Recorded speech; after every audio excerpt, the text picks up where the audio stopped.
Então, vamos começar. Nós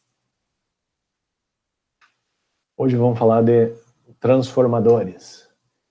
Em português não fica tão chamativo, mas em inglês é transformers. Então, vamos falar de transformers hoje. E a gente também usa a palavra em inglês para se referir aos transformers. Mas, bom, o que são transformadores? E aí, quem já viu um transformador? Ou melhor, quem não viu um transformador? Talvez alguns de vocês tenham até visto algo como essa notícia aí de um transformador incendiando. Mas, vamos ver, até eu estou olhando para a janela aqui, daqui onde eu estou não vejo nenhuma. Certamente, se vocês olharem para a rede elétrica perto de onde vocês estão, vocês certamente vão ver um transformador em algum lugar. E a pergunta é, por que eles estão aí, né? Por que eles são tão importantes? Quem é que pode dar um chute aí? Pelo menos uma. Por que os transformadores são tão importantes? Pelo menos para mim é a primeira pergunta que vem, né? Por que ela não vem embaixo? E certamente aí tem um ponto importante, tá? Essa é a pergunta realmente, por que tem que baixar a tensão? Ou seja, por que a tensão tem que estar alta? Sabem quanto é a tensão ali nos fios que estão na parte de cima do... Né, esses fios que estão chegando aqui, acho que são... Tem 3 chegando, esses que vêm lá de cima, ó, eles entram ali. Sabem a tensão lá? Quantos volts tem?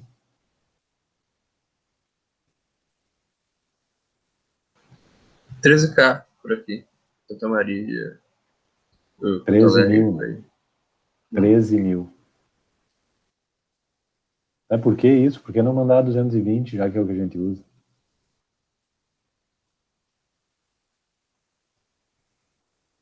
Vamos responder essa pergunta. Essa é a pergunta importante, tá?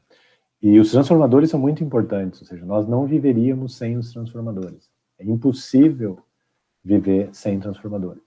Não tem como. Esse ter energia a 13 mil volts é essencial. E isso não é o limite, né? As linhas de transmissão podem chegar a 700 mil volts, 800 mil volts, ou 1 milhão de volts, ou o que for. Não tem, enquanto puder, a gente deveria aumentar a tensão. Então, no final da aula, eu quero que fique claro para vocês de que, ou logo nos próximos minutos aí, que é impossível viver sem essas tensões. Tá? E os transformadores são essenciais para isso, porque eu não consigo... Porque lá na outra ponta tem um transformador que faz o contrário, que tem em algum lugar tem um dispositivo desses que faz a tensão subir para tantos 1000 volts quanto seja possível.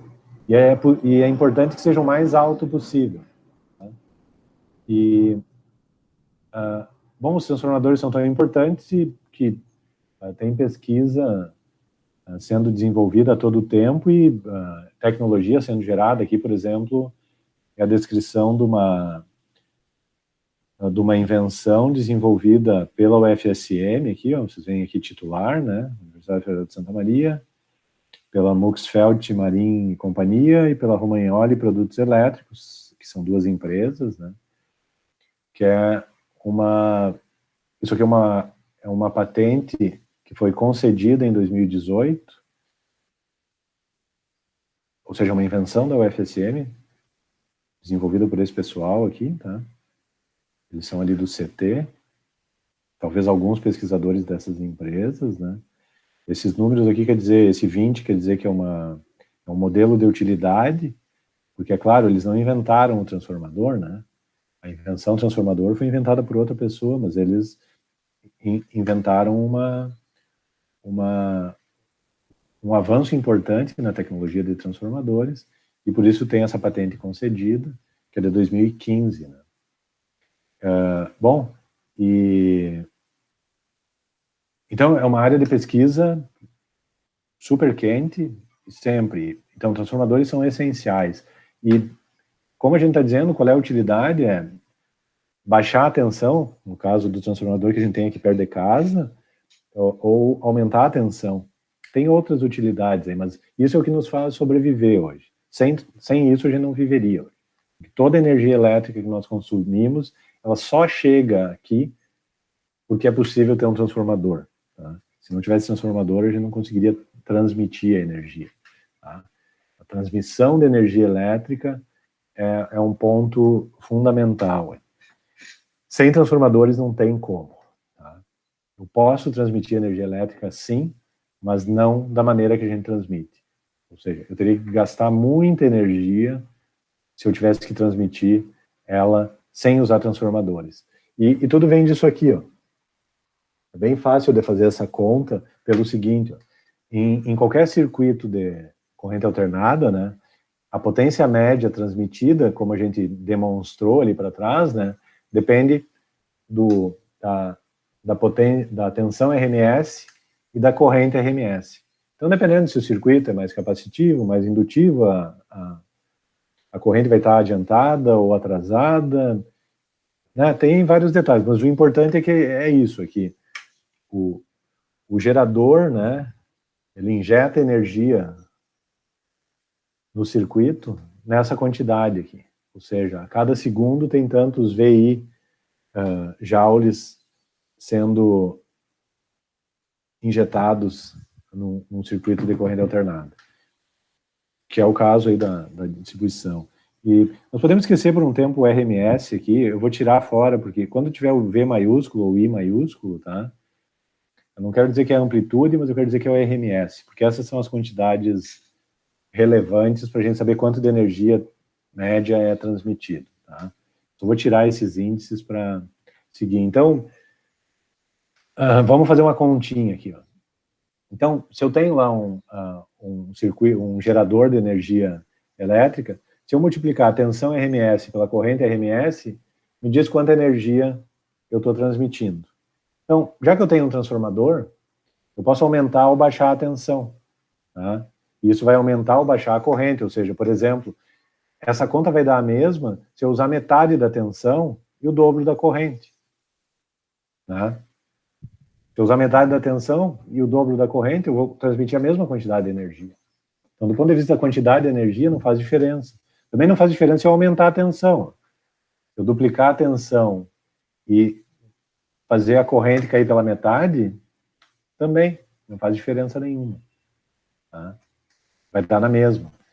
A pergunta é, o que eu devo fazer? Tá? O que eu devo fazer? A resposta a gente já sabe mesmo sem pensar. Certamente, para transmitir, eu tenho que aumentar a tensão. Porque senão os caras não estavam transmitindo tensão aí a 13 mil volts.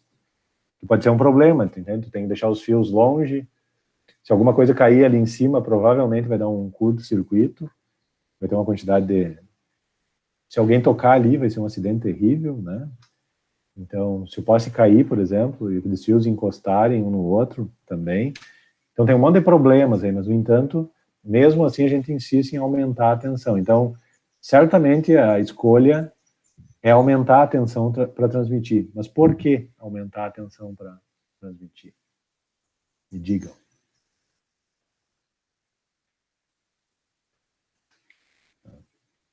Então, a gente faz uma... Eu vou transformar isso numa tarefa para vocês, tá? Porque quando eu diminuo a tensão ou aumento a tensão, não faz diferença, desde que eu compense, né, aumentando ou diminuindo a corrente. Agora, a dissipação de energia nos fios, porque os fios são resistores, não existe fio ideal. O fio tem uma resistência elétrica, tá? Ou seja, quando tem corrente circulando no fio, tem energia sendo dissipada. E a gente sabe quanto de energia é dissipada. É a corrente ao quadrado vezes a resistência. Né? Ou seja, se tem um fio ligando, né, duas pontas lá, do transformador, por exemplo, até minha casa aqui. Tá? O circuito aqui da minha casa é alimentado por uma fase lá do transformador. Tem sempre 3 fios lá, né, andando pelos postes, né, cada um é uma fase. Ou seja, cada um vai virar um 220. Eles usam 3 porque eu tenho 3 canais para distribuir. Então, um daqueles fios ali foi transformado em 220 e chega aqui na minha casa. Pois então, todo o cabo que vem lá da saída do transformador até a ponta aqui que está alimentando o meu computador, né, tem um cabo vindo e outro indo. Tá? Então, a diferença de potencial de lá até aqui é bem pequenininha, tá? Porque o fio é quase perfeito, entende? Ele tem uma resistência, mas ela é muito pequena, então não tem muita queda de tensão em cima do fio, mas tem alguma. Tá? E o importante para saber quanto de energia eu perco é saber qual é a corrente RMS que está circulando no fio. Porque se eu multiplicar essa corrente RMS ao quadrado pela resistência do fio, vai me dizer quanto de energia eu estou perdendo ali. Tá? Então, é fácil escolher aqui. Eu tenho que usar a menor corrente possível. E é por isso que eu aumento a tensão quando eu estou transmitindo energia por uma quantidade grande. Então, eu quero que vocês façam a conta. Deixa eu olhar aqui, ó, no nosso livro aí, ó, se vocês estão acompanhando. Tem um exemplo até da transmissão de energia no Canadá. Tá? Talvez não seja o menor exemplo, a gente poderia pegar a transmissão de energia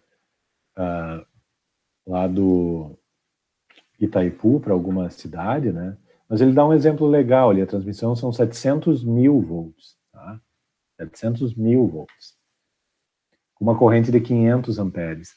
Então ele calcula ali quanto de energia é dissipada nos fios, por conta da resistência dos fios, e quanto de energia seria dissipada se eu baixasse a tensão dos 700 mil para 300 mil, por exemplo, volts. Eu acho que é isso. Eu só caísse pela metade a corrente. Então, eu quero que vocês façam essa conta para vocês se convencerem de que, de fato, faz diferença transmitir energia com a maior tensão possível. Porque quando eu estiver usando a maior tensão possível, aqui a conta, ó, são 735 kV. Tá? 700 Então, ele estima que a resistência não é grande, é 220 ohms. Tá? Só que, quando eu duplico a corrente, como a energia dissipada no resistor vai com o quadrado da corrente, eu estou, na verdade, quadruplicando o meu gasto. Então, ao invés de desperdiçar só, no caso ali, 50 megawatts, eu estou quadruplicando isso para 200 megawatts, que é praticamente quase tudo que eu quero transmitir para alimentar uma cidade. Então, vocês têm que fazer essa conta e é bom lembrar que a potência dissipada no fio depende da corrente. Não depende da tensão em cima do fio. Claro que depende, mas essas coisas são ligadas e a parte importante é a corrente. E a potência transmitida é a mesma, independente de qual é a corrente que eu use, desde que eu compense, né, aumentando a tensão toda vez que eu diminuo a corrente. Então, é por isso que os transformadores são importantes, porque seria impossível transmitir a energia que a gente gera a baixa tensão. É claro que seria possível, mas eu só ia transmitir uma parte. Como os cabos são muito longos e a resistência desses cabos é muito grande, eu perderia a maior parte da energia esquentando o fio, tu entende? Itaipu tá lá na fronteira com o Paraguai. Quantos quilômetros até aqui, né? São milhares de quilômetros de cabo e eu tenho que ter pelo menos dois, né? No caso, eu consigo transmitir com um só, mas o fato é que eu teria que perder muita energia se eu tentasse transmitir a baixa tensão. Porque toda vez que eu diminuo a tensão pela metade, eu aumento a corrente o dobro e, consequentemente, eu quadruplico a dissipação de energia no cabo. Perguntas?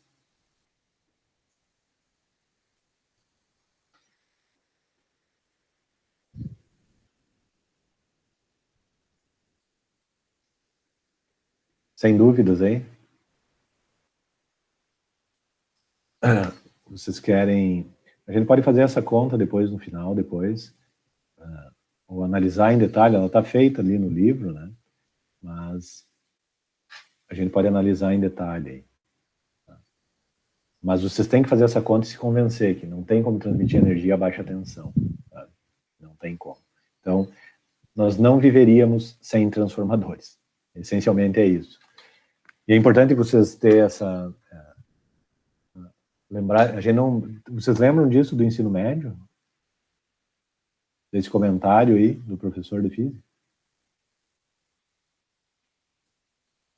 Quem lembra aí?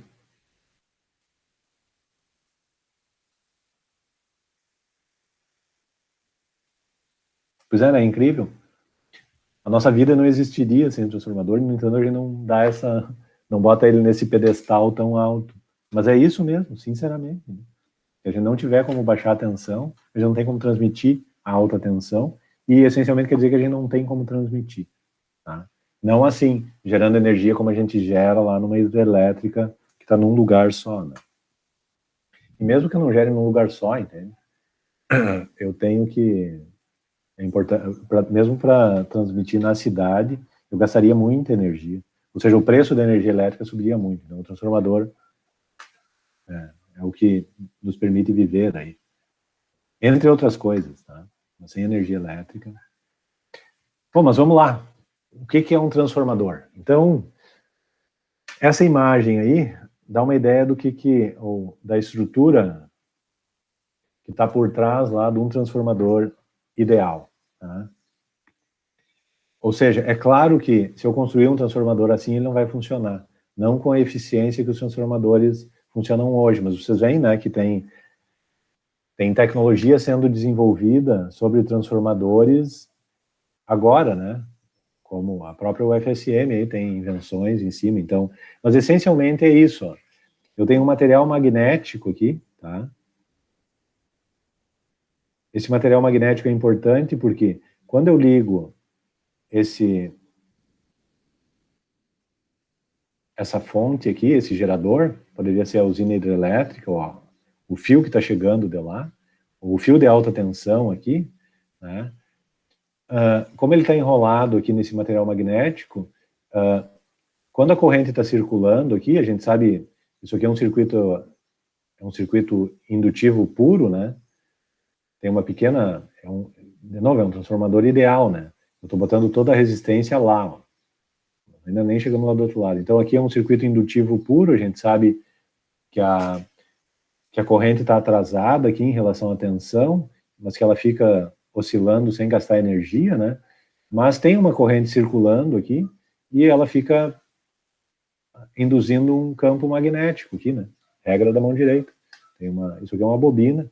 Então tem um campo magnético oscilando aqui, e como esse material é magnético, um material magnético macio, como a gente chama, ou seja, ele é fácil de magnetizar, ele tem uma permeabilidade magnética alta, ou seja, é como se ele fosse fácil de magnetizar, e por isso a gente chama de macio magneticamente.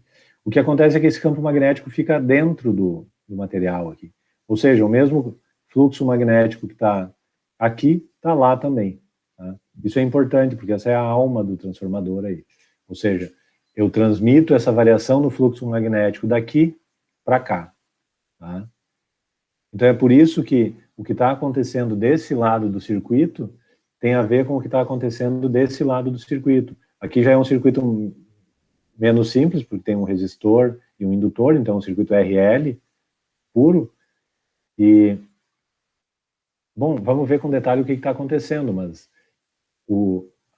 a base do transformador é isso, entende? Eu tenho um material magnético conectando o que a gente chama de primário, que é esse lado do capacitor, por isso que está o P aqui, com o secundário, que é esse lado. Ou seja, eu tenho uma bobina primária e uma bobina secundária. E as duas estão, né, sujeitas ao mesmo fluxo magnético. Vocês vão me dizer, não, mas escapa um pouco de fluxo magnético aqui e tal. Não muito, porque na prática essa bobina é enrolada bem pertinho ali e a permeabilidade desse material magnético é muito maior do que a do ar, por exemplo, ou do que quer que seja que esteja em volta ali. Então, o fluxo magnético está quase todo contido aqui dentro. Tá?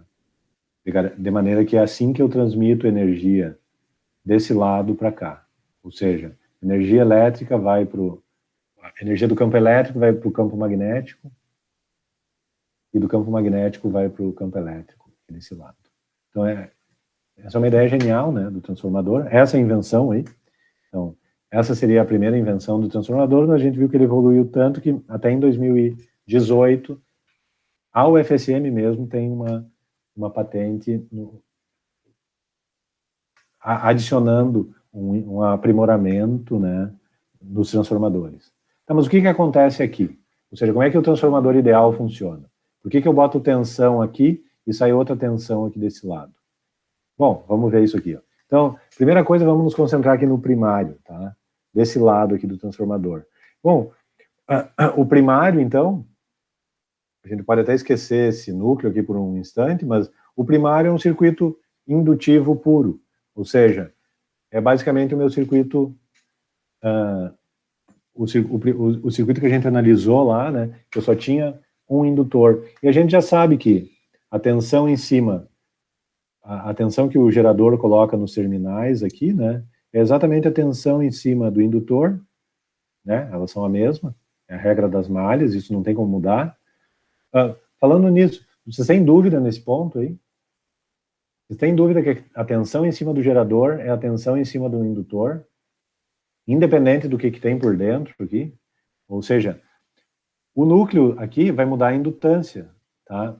Mas, independente do valor da indutância, é isso que acontece, né? A tensão aqui é a tensão lá.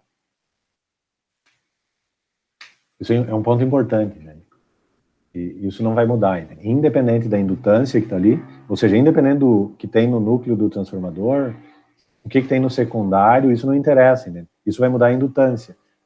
Mas independente da indutância, a tensão em cima, a tensão do gerador é a tensão do indutor. Tá? Mas esse é o circuito simples. A gente sabe que essa corrente aqui está adiantada ou está atrasada. E é por isso que não tem energia sendo dissipada, né?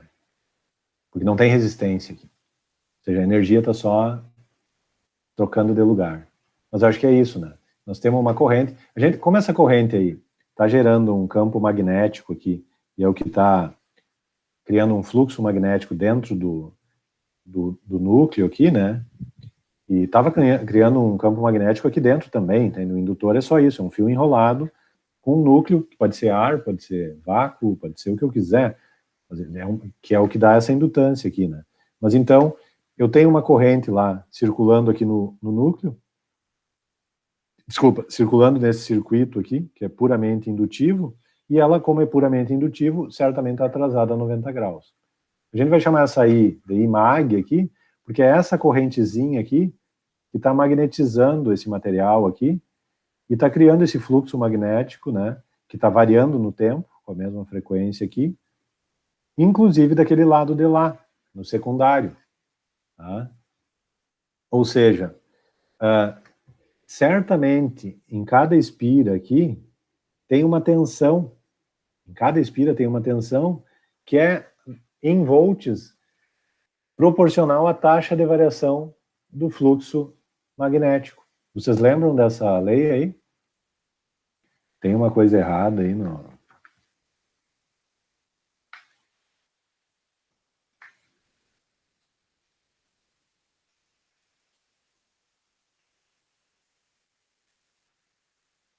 Lei de Faraday. Se vocês olharem para trás, lá no capítulo 30, né?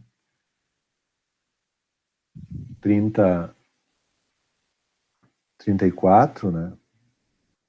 Por exemplo, vocês vão lembrar que, na verdade, tem um número, tem um sinal negativo aí da lei de Lenz, mas nós não precisamos nos preocupar com isso nesse momento aqui, porque eu só quero saber que cada espira aqui, ó, uma, duas, três, ou uma, duas, várias aqui, em cada espira, eu tenho uma tensão induzida pela taxa de variação do fluxo. Porque o fluxo está variando porque o gerador está aplicando uma tensão que varia, e consequentemente tem uma corrente que varia, né? Então, tem uma taxa de variação do fluxo, e isso dá uma tensão por espira em todas essas, né? tanto no secundário como no primário. E é por isso que o transformador funciona, entende? Porque em cada espira, né, a tensão é a tensão total, né? Por exemplo, a tensão total em cima do primário dividido pelo número de espiras aqui que tem aqui. Vamos supor que tem 1, 2, 3, 4 espiras aqui. Então, em cada espira a tensão é a tensão total dividido por 4. Desse lado tem mais espiras. Então, a tensão por espira é isso aqui dividido pelo número de espiras. Esse ponto é importante. Isso é importante porque se eu estou de acordo que a tensão em cada espira é assim, né, a taxa de variação do fluxo, isso quer dizer isso aqui, ó. Ou seja, esse lado aqui, ou seja, a partir desse igual aqui, me explica como que eu posso transformar, ou seja, aumentar ou diminuir a tensão. Porque se o número de espiras aqui, tá, é maior do que o número de espiras aqui, isso quer dizer que a tensão aqui vai ser maior do que a tensão aqui. Entende? Porque a taxa de variação de fluxo é a mesma em todas as espiras. Então a tensão aplicada em cada espira é a mesma. Então vocês veem que aqui, ó, nesse caso aqui, como aqui tem mais espiras no secundário do que no primário, nesse exemplo aqui, esse é um transformador que está aumentando a tensão. Se eu quisesse um transformador como que a gente tem na rua ali, que vai diminuir dos 13.000 volts para os 220, eu preciso fazer o contrário. Esse lado aqui tem que ter mais espiras que aquele. E a relação aí é exatamente a relação de 13.000 para 220. Né?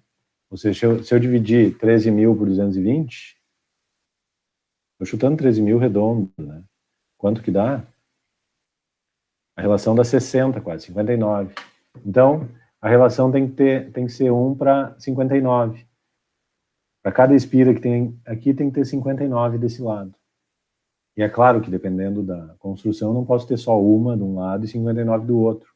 Tá? Tem que ter mais. Mas é assim que eu transformo a tensão no transformador.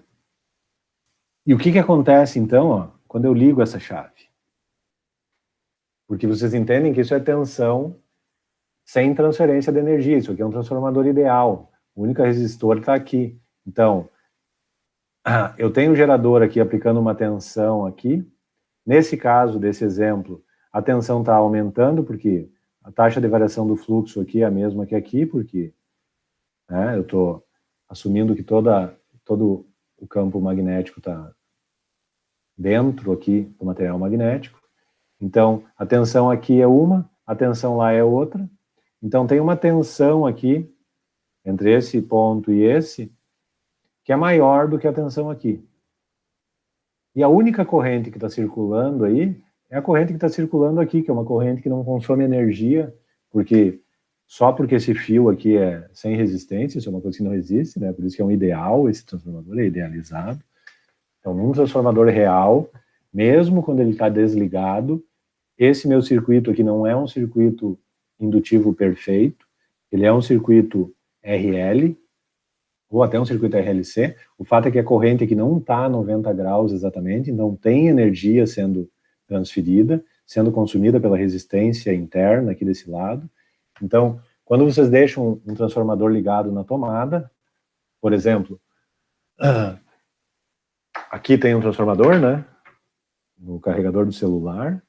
Quando vocês deixam isso aqui ligado na tomada, ele está gastando energia, por definição, porque tem um circuito no primário que não é indutivo puro e obrigatoriamente tem energia sendo dissipada. É pouca energia, provavelmente. Talvez até como tem um monte de coisa aqui dentro, ele tem até uma chave como essa, né, que desliga quando a corrente no secundário é 0. Então, até isso pode estar acontecendo aí. Então, ele pode gastar muito pouca energia. Mas ele tem que gastar energia nem que seja para fazer funcionar o circuito que liga e desliga a chave. Entendem isso? Se tem um circuito que liga e desliga a chave, ele tem que funcionar. Então, até onde eu, Lúcio, imagino, se está ligado na tomada, está gastando energia. Porque tem que ter alguma coisa ali, nem que seja controlando se vai gastar muita energia ou pouca. Tá? Mas, então, num transformador real, né, está gastando energia, mas num transformador ideal, quando ele está assim, ele não está gastando energia, porque eu só tenho energia sendo injetada e tirada do campo magnético aqui, que é o fato da fase estar exatamente em 90 graus, então ele está, digamos assim, desligado. Tem uma pequena corrente circulando aqui, mas é a corrente que faz aparecer a tensão desse lado, porque ela coloca um campo magnético variável aqui, que é o mesmo que está aqui, e que por isso induz uma tensão aqui, alternada também, nessa relação aqui. Ou seja, se as bobinas, se eu tenho o mesmo número de bobinas dos dois lados, a tensão no primário e no secundário é igual. Se aqui o número é maior, a tensão aumenta, se aqui o número é menor, a tensão diminui. Quando eu ligo a chave, o que acontece? Então, como tem uma tensão lá, vai começar a circular uma corrente lá, né? Sem dúvida. Porque antes não estava, né? Eu tinha uma correntezinha circulando no primário, que é a corrente do circuito indutivo puro lá. Mas quando eu ligo a chave, certamente passa uma corrente no secundário. Tá? Eu vou chamar de IS. E quando passa uma corrente no secundário, isso tem efeitos aí. Nós estamos indo nessa... Vou botar nessa ordem aqui, porque eu acho que é uma ordem bem... É uma ordem bem... fisicamente importante de ter a ordem de que as coisas acontecem. Porque... Então, primeiro que aparece uma corrente no secundário. Ou seja, se aparece uma corrente no secundário, certamente essa corrente vai também induzir um fluxo magnético dentro do material magnético, porque também é uma bobina, né? Além do fluxo magnético que estava sendo criado do outro lado pela corrente de magnetização do primário. E como esse fluxo magnético varia, né, da mesma maneira que aquela correntezinha criou uma tensão aqui no secundário, essa corrente no secundário vai criar uma tensão induzida no primário. Concordam, hein? Se quando aparecer se eu admito que aparece uma corrente, implica que aparece um fluxo variável, que implica que vai aparecer uma tensão induzida lá no primário, pela corrente no secundário. Tá? E aí, um outro fato, e aí vamos voltar então, lá atrás, quando eu disse, ó, o primário é um circuito indutivo puro, não tem resistência. Então, não interessa qual é a indutância, não interessa o que está acontecendo. A tensão no primário é exatamente igual à tensão no gerador. Então, nós temos que lembrar disso. Ó. A tensão no gerador é igual à tensão no primário, independente do secundário estar induzindo uma tensão lá. Então, mesmo que a gente não goste de pensar nisso, o fato é que quando eu ligo o transformador, a indutância que o gerador vê muda, sem dúvida. Né? Mas a tensão em cima do indutor do primário continua sendo igual à tensão no gerador.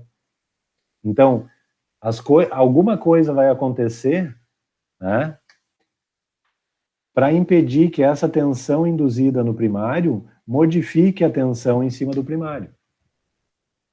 Entendem? Tem que acontecer alguma coisa. E o que acontece, então? O que vocês acham que pode acontecer para compensar isso? Ora, como não tem mais lugar nenhum para ir, coisa nenhuma para acontecer, eu tenho um chute de onde é que pode vir. Ó. Pensem comigo, que a gente tem um transformador ligado, tá? Ou seja, tem energia sendo consumida no secundário e tem energia entrando no primário, tá? O meu chute é que, quando eu desligo o secundário e eu paro de consumir energia, a quantidade de energia no primário vai diminuir, né? Porque a energia não tem para onde ir. E a energia que está entrando no primário é o produto tensão corrente. Como a tensão é fixa, porque ela depende do gerador, a única coisa que pode mudar, se a corrente no secundário desliga, obrigatoriamente a corrente no primário tem que diminuir, né? Porque o produto tensão-corrente tem que dar menos, porque agora não tem energia sendo consumida. Num transformador ideal, até, o produto tensão-corrente tem que dar zero, que é o caso quando a corrente é aquela corrente defasada a 90 graus. Tá? Porque daí o fator, o cosseno lá de 90 dá zero, o fator de potência é zero. Mas entendem isso? Então, obrigatoriamente, o efeito que isso aqui vai ter é que vai aparecer uma corrente no primário, para manter a tensão, porque a tensão no indutor é igual à tensão do gerador. Isso é fisicamente inaceitável, não vai mudar, entende? Então, só pode estar ali a solução. Então, quando eu ligo, então, olhando do outro jeito agora, quando eu ligo o transformador e aparece uma corrente no secundário, obrigatoriamente tem que aparecer uma corrente no primário também, para garantir essa transferência de energia. E essa corrente, obrigatoriamente, não pode estar defasada 90 graus, porque ela tem que transmitir energia para o circuito. Tá? Mesmo que não tenha resistência no circuito. A resistência está do outro lado lá. Então é isso. Ó. Uma corrente no primário é induzida, que compensa aquela, né? Essa corrente induzida compensa, né? Tem uma tensão que gera ela, então essa tensão induzida no primário compensa a tensão induzida pelo secundário. Tá? De maneira que o VP vai ser igual ao epsilon. Isso não pode mudar, independente do que tenha, né, para diante do primário do transformador, aquilo é uma indutância. Né? E independente da indutância, a tensão em cima do indutor é igual à tensão do gerador, pelo menos no transformador ideal. Tá? Mas então é isso que acontece. Eu tenho uma corrente no secundário e eu tenho uma corrente no primário. E como que nós vamos saber quanto que é essa corrente aí?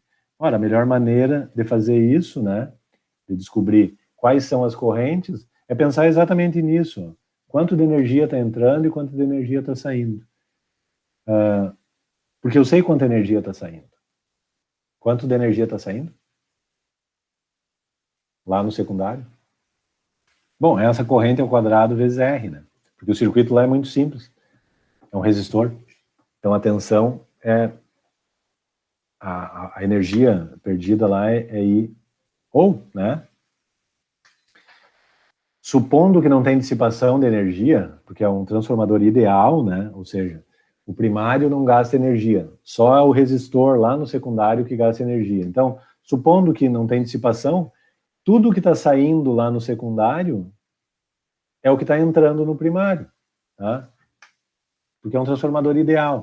Eu sei que num transformador real vai ser um pouquinho diferente, mas para começar, eu parto daí. Então, num transformador real, há dissipação, claro, mas esse aqui não é o caso. Esse aqui é o caso de um transformador ideal, que eu estou usando para ter uma ideia do que aconteceria se eu conseguisse concentrar toda a resistência lá no secundário. Então, a potência média que entra no primário, que é o IP vezes o VP, tá? É igual à potência média que está saindo lá no secundário, que também é igual a I ao quadrado vezes R, tá? IS ao quadrado vezes R. Mas é IS VS. Tá? E a partir daí, como eu sei, né, a relação entre VS e VP, ela depende do número de espiras, tá? Eu vou conseguir ter uma relação entre as correntes. Ou seja, a corrente no secundário, da mesma maneira que a tensão no secundário, depende da relação entre do número de bobinas. Só que aqui é o inverso, né? Porque, claro, porque se o transformador aumenta a tensão, ele obrigatoriamente diminui a corrente. Ou se ele diminui a tensão, ele obrigatoriamente sobe a corrente. Então, ele já faz, essas coisas estão interligadas, porque o produto tensão-corrente me dá uma ideia, a potência, né? Me dá uma ideia de quanta energia está sendo consumida a cada segundo. Então, aqui a relação é inversa, mas a corrente que circula no secundário tem uma relação com a corrente que circula no primário, ou o contrário, que é dada pela relação entre o número de espiras, tá?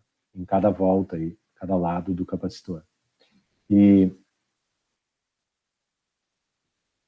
ó, eu posso inverter isso aqui, né? E sabendo que essa energia, né, é I ao quadrado vezes R, ou IS ao quadrado vezes R, eu consigo chegar nessa expressão aqui, ó, que a corrente no primário tem uma relação com a relação de espiras e a resistência, ou seja, tu vê que aqui é o número de espiras no secundário e a resistência no secundário, e o VP, que é a tensão do gerador, né?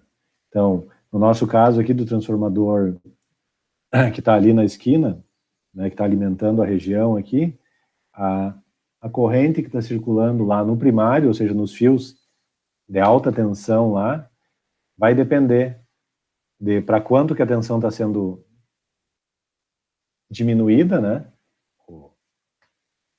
que é essa relação aqui, e de qual é a resistência que tem do outro lado aqui.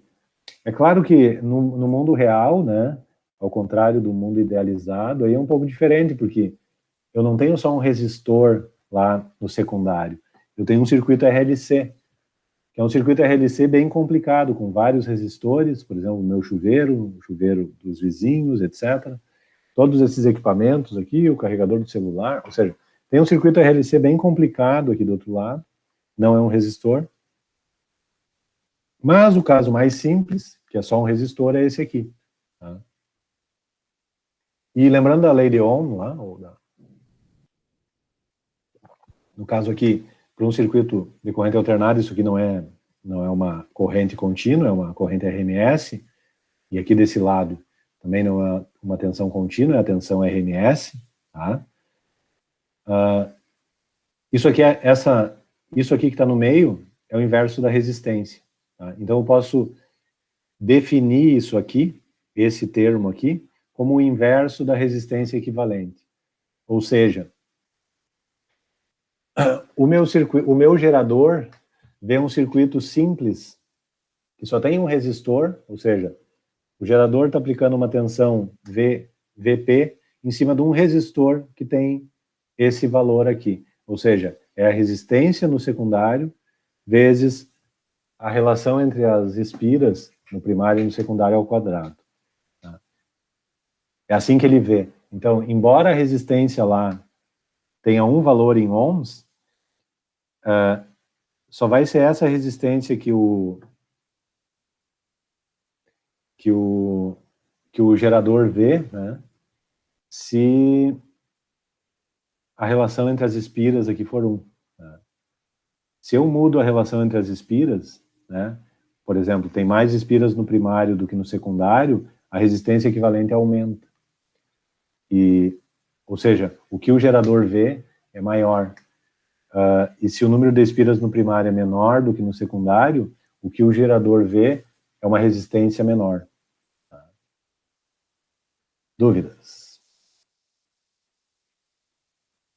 Comentários? Isso aqui tem uma outra utilidade também, né, que todos nós usamos, que é, por exemplo, ó, quando eu estou aqui ligando o meu fone de ouvido aqui na saída do computador, ou mesmo quando o computador está largando o som nos alto-falantes que ele tem ali. Em geral, né, a resistência na saída do gerador é super alta. E a resistência aqui, né, no alto-falante do meu fone de ouvido e tal, é uma resistência super baixa. Então, eu tenho que casar essas resistências. Aqui eu estou falando resistência, mas tu entende que o alto-falante aqui não é só um resistor, na verdade é um circuito RLC. E a saída lá do amplificador também não é um resistor só. Então, na verdade, são as impedâncias do alto-falante e da saída que tem que ser casadas. E a maneira de fazer isso, então, uma das maneiras, né, é colocar um transformador ali. Esse transformador vai permitir casar as impedâncias, ou seja, garantir, porque o máximo de transferência de energia através um circuito para o outro, né? É quando a resistência interna da fonte, ou do gerador, é igual à resistência do circuito. Então, no caso de um sistema real, né, o gerador tem uma resistência interna, uma impedância interna. Então, para que eu transmita o máximo de energia para o circuito, eu tenho que a impedância do circuito tem que ser igual à impedância do gerador. E se esse negócio não bate, não funciona direito. Então, eu preciso ter um circuito que case as impedâncias, ou seja, que deixe a impedância de acordo. E eu posso fazer isso, por exemplo, usando um transformador. É outra maneira de... Dúvidas? Comentários? Então, vamos fazer um exercício aqui, bem simples, usando um transformador idealizado também.